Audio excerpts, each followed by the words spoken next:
what got this started was in the fall of 2008.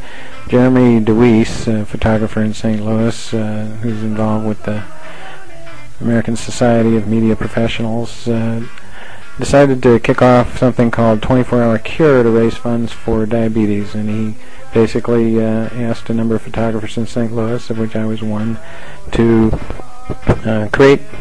spend a day creating photographs of St. Louis that he would then organize into an offering for sale, proceeds of which would support the American Diabetes Association. So I went off to do this project, and I decided that I wanted to tie diabetes and St. Louis together in some way for this project. So I took some pictures and collected them after making a drawing, which you see here, sketching out my concept for a photograph that would include the arch, the statue of St. Louis in front of the Art Museum, and several other locally shot photographs, and some diabetes paraphernalia, and show glucose testing tools and the testing process, and tie them into kind of a Salvador Dali-like image involving all of those elements. So I gathered the elements together, went out for the shoot, and took those, and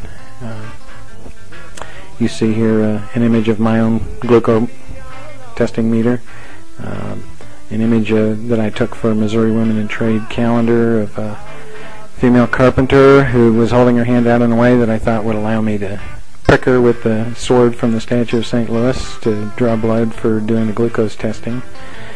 I had done a shoot in Lafayette Park with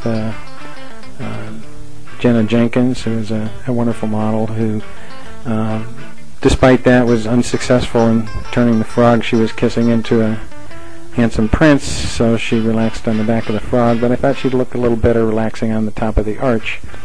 So I stole that piece of image and put it there, and then I thought the arch looked like it needed some laundry hanging from it, so I took the 24-hour for the Cure shirt that Jeremy had handed out to the participants, and I hung it from the arch photographically.